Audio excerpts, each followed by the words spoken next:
මේ තියෙන ටික කාලෙන් ඉක්මනටම ලකුණු ගන්නෙ කොහොමද? ඒක තමයි අද මාතෘකාව.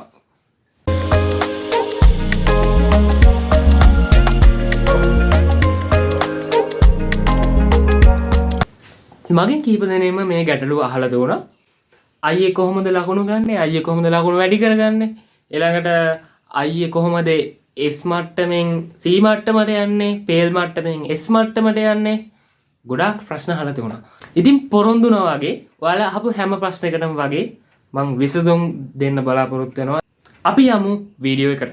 මේකෙදි අපි ප්‍රයොරිටි එක දෙන්න ඕන ලකුණු වේගයෙන්ම සහ පහසුවෙන්ම ගන්න ඕන කොටස් අනුපිළිවෙලට. කලින් වීඩියෝ එකේ ඔයාලට කිව්වා වගේ මේ තමයි අපේ පේපර් එකේ ස්ට්‍රක්චර් එක. මෙන්න මේ MCQ කොටස තමයි ඔයාලට ලකුණු දැන් වැඩි කරගන්න පුළුවන් ලේසිම කොටස. MCQ වල අපිට 35ක්ම ලකුණු තියෙනවනේ. දැන් මේ ස්ට්‍රක්චර් essay පේපරේ ලකුණු 15ක් තිබුණට බහුතරයකට මේ ස්ට්‍රක්චර් පේපරේ ලකුණු 15 ගන්න බෑ. මොකද කිව්වොත් පිළිතුරු පත්‍රය දීපු ආන්සර් එක නැත්තම් ස්ට්‍රක්චර් පේපරේ යාලා ලකුණු දෙන්නේ නැහැ බොහෝ විට. මේ 35 ඉක්මනටම වැඩි කරගන්න පුළුවන්. මම ඔයාලට ඉස්සරහට අරන් එන්නම් මේ වීඩියෝ එකෙන් කොහොමද මේ MCQ වැඩි කරගන්න කියලා. හරි. මේක තමයි පළවෙනි එක. ඊළඟට අපේ පැට්‍රිකල් එක. පැට්‍රිකල් එක තියෙන්නේ විභාගෙන් පස්සේනේ. ඒක නිසා ඒක ගැන දැනට හිතන්න එපා. මෙතනින් essay එක තමයි අපේ දෙවෙනි ප්‍රයොරිටි එක. essay එකේ ලකුණු වැඩි කරගන්නේ කොහොමද? මම ඉස්සරහට ඒකටත් වීඩියෝ එකක් අරන් එනවා. තුන්වෙනි ප්‍රයොරිටි එක තමයි ස්ට්‍රක්චර් පේපර් එක. මගෙන් නංගිල මල්ලිලා ගොඩක් ඇහුවා අයියේ මං ඉන්න පේල් මට්ටමේ මං කොහොමද S එකක් ගන්න කියලා. ඉතින් මේ පණිවිඩය ඔයාලට පේල් මට්ටමේ ඉන්න කෙනෙක් S එකක් ගන්නවට වඩා මම හිතනවා ඔයාලට C එකක් ගන්න පුළුවන්. මොකද කිව්වොත් MCQ පේපර් එකේ MCQ 35ක් ගැහුවොත් අපිට ලකුණු 24ක් එනවා. මේ MCQ 35 ගන්නවා කියන්නේ හරිම සිම්පල් වැඩක්. මම ඔයාලට ඉස්සරහට කියලා දෙනවා කොහොමද MCQ 50න් 35ක් ගන්න කියලා. ඇත්තරම කිව්වොත් මේ 35 ඕනම කෙනෙක්ට ගන්න පුළුවන්. පැට්‍රිකල් එකේ ලේසියෙන්ම ලකුණු 20ට වඩා ගොඩ දාගන්න පුළුවන්. අපි හිතමු ඔයාලා මෙතනින් ලකුණු 22ක් ගත්ත කියලා. මේ 24යි මේ 22යි ලකුණු එකතුව ලකුණු 46යි. අපිට C එකකට ඕනේ ලකුණු 55. එතකොට 55ට තව මදි ලකුණු 9යි.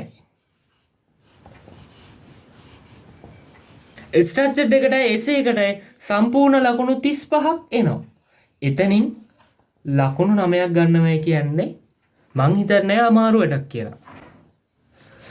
එහෙම බැලුවොත් ඕන කෙනෙක්ට C සාමාර්ථයක් ගන්නවයි කියන්නේ හරිම ලේසි වැඩක්.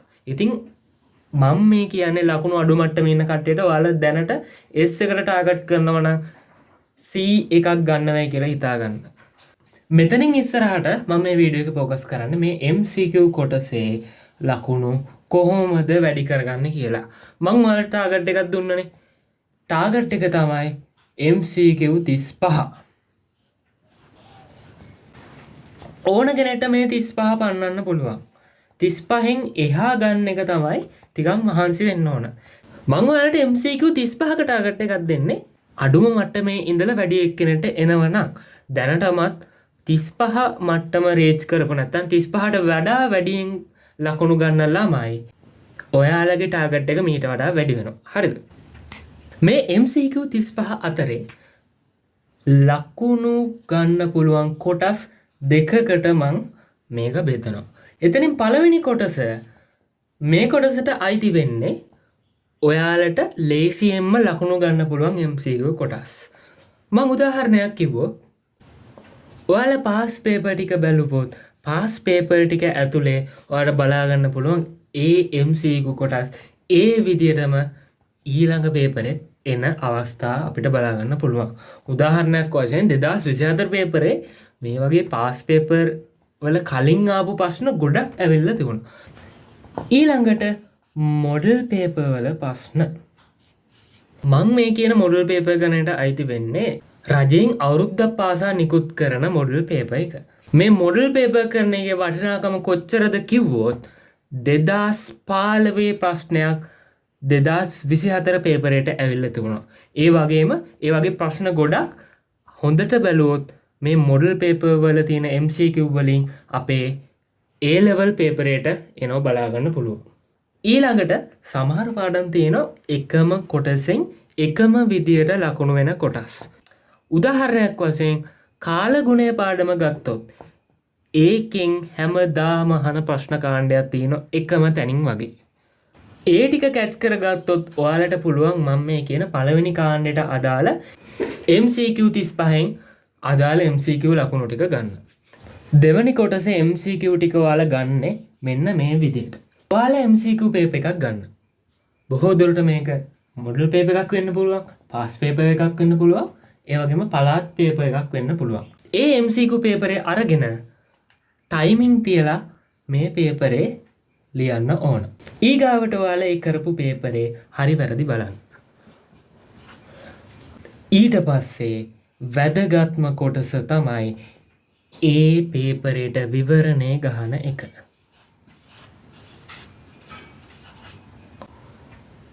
ගෝල්ඩන් ස්ටේට්මන්ට් එකක් කියන්න ඔයාලගේ MCQ කවුන්ට් එක වැඩි වෙන්නේ ඔයාලා කරන පේපර් ගාන අනුව නෙමෙයි. ඒක තීරණය වෙන්නේ ඔයාලා කරන පේපරේ කොච්චර වැරදි ඔයා හදාගන්නවද කියන එක මත.